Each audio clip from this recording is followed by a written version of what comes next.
Claire's has established itself as a well-known retailer specializing in affordable jewelry and accessories, catering mainly to a youthful audience.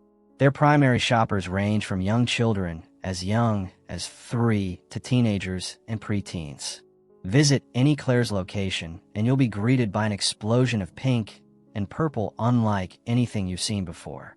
The brand currently maintains approximately 2,700 retail locations across North America and Europe, though this represents a slight decline from their historical peak.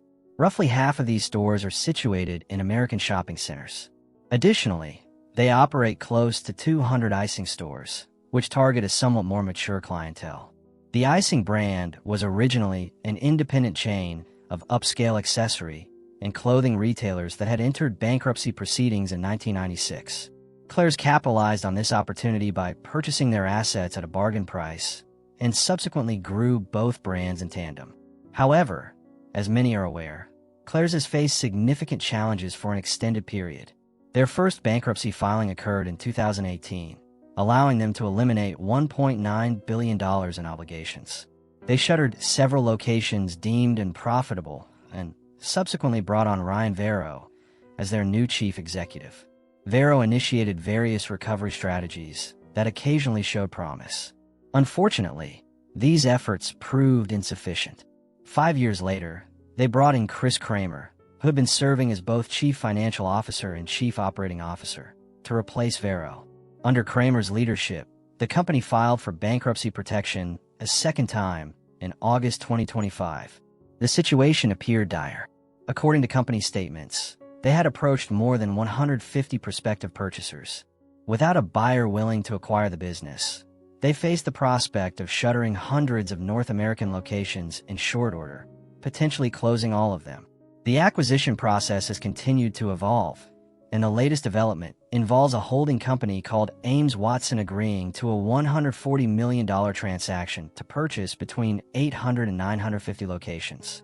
This means most stores should continue operating in the immediate future, though the company's stability remains questionable. I must acknowledge up front that until recently, my primary interaction with Claire's consisted of passing their stores and shopping centers. Nevertheless, I understand that many individuals have childhood memories tied to this brand and maintain emotional connections to it. Given that this represents a compelling business case study with distinctive elements, I felt it worthwhile to explore the company's history while identifying what I consider to be 5 primary factors contributing to its downturn. Quick favor, if you found this video interesting, subscribing helps us cover more rise and fall stories like this. Kindly do please. The leverage buyout. Beginning with perhaps the most significant individual factor, a leverage buyout. It's rarely positive when I mention these terms in a video.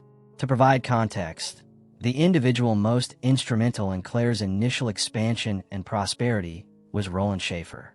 He had built a substantial enterprise selling fashion wigs during the 1960s. When wigs began declining in popularity throughout the 1970s, he acquired a relatively modest chain of costume jewelry retailers named Claire's Boutiques headquartered in Chicago, making it his primary venture. Across the subsequent 3 decades, primarily through reinvesting earnings, he transformed the business into the multi-billion-dollar global phenomenon we recognize today. He completed several significant acquisitions of rival companies, enabling Claire's to establish presence in nearly every American state. Roland Schaefer suffered a stroke in 2002. While not particularly severe, given his age of 86 at the time, it prompted him to step down from his leadership role, allowing his 2 daughters, Bonnie and Mara Schaefer, to assume control. They had accumulated many years of experience with the company, and from what I've observed, they performed admirably. In fact, 2006, under their management, likely represented the company's most successful year. They achieved record revenues, record earnings, and notably, carried 0 debt obligations. The following year, however, they chose to sell the company to a private equity firm named Apollo Management for $3.1 billion. They released a joint statement expressing, "The decision to sell the company that our father founded was reached after an enormous amount of soul-searching over time and brings our strategic review to a successful conclusion." While no one could have predicted the outcome at that moment, looking back, many would identify that sale as the starting point of Claire's decline. This was partly because it initiated a succession of 6 different executives without personal ties to the company who proved unsuccessful at adapting to changes or resolving problems. More critically, the transaction was primarily financed through debt placed on the company's balance sheet. Remember, this expensive acquisition immediately increased their debt from $0 to $2.3 billion.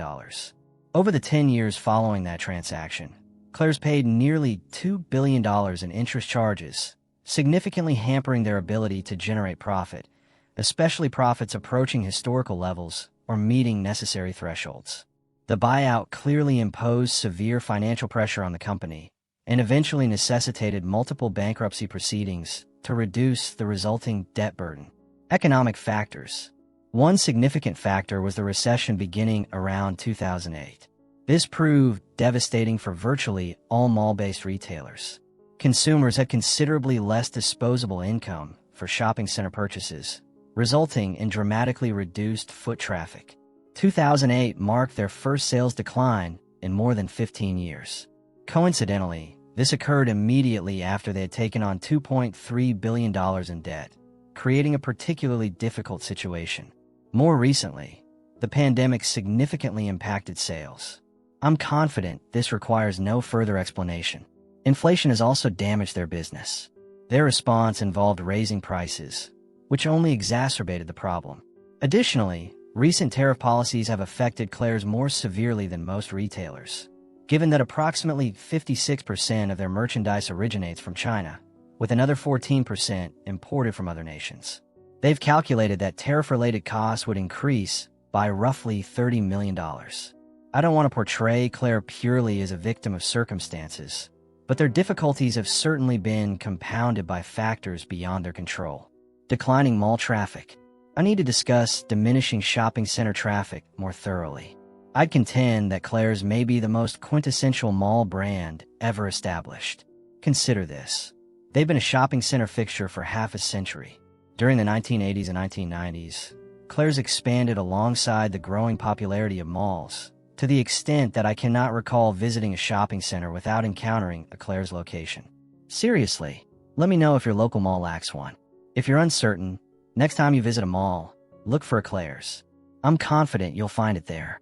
In 2018, they reported operating in 99% of American shopping centers. We're all aware that malls have been experiencing decline, which has obviously harmed Claire's. Their most significant countermeasure has involved forming partnerships with other retailers to distribute Claire's merchandise, sometimes through full store-within-a-store concepts. They've established major agreements with large retailers, including Macy's and Kohl's. Their most substantial partnership has been with Walmart. However, apparently due to inventory management difficulties, these partnerships have struggled to achieve profitability and have largely been scaled back in recent years. Another logical approach to compensate for declining store traffic would involve developing a robust e-commerce platform, increasing reliance on internet sales so that reduced in-store visits matter less. Unsurprisingly, this too has proven challenging for Claire's. In recent court documents, CEO Chris Kramer explained that the majority of the company's clientele consists of young people who lack independent access to money, credit cards, or online shopping capability. These customers depend on parents or guardians to transport them to company stores where they can physically examine and handle products. Consequently, the company has found it difficult to develop an online presence that replicates the hands-on shopping experience that's essential for their young clientele. I believe this represents a valid observation that the business's nature and customer demographics don't translate seamlessly to online commerce. Even if you dispute this and attribute it to insufficient proactive measures by the company, the reality remains that Claire's has struggled to transition their business to internet platforms and alternative retailers, remaining heavily dependent on shopping centers. Competition. Before identifying specific competitors, I want to emphasize that substantial debt burdens have hindered their ability to respond to market shifts and maintain pace with rivals. Since that buyout, Claire's has attempted 2 public stock offerings but failed to execute either. Having already accumulated significant debt, they sought to raise capital by selling equity in the company. Again, neither attempt materialized, leaving them cash-constrained.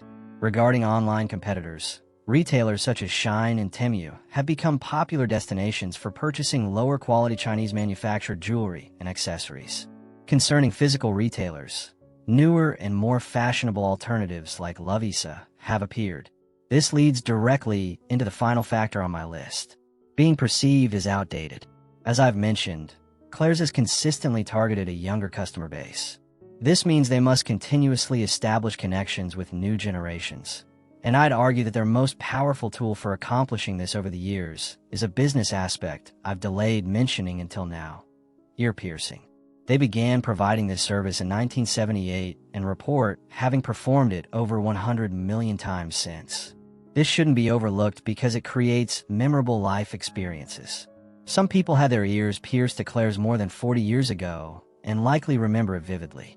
Despite ear piercing being one of the rare businesses virtually immune to online retail competition has still emerged. Five Below particularly stands out.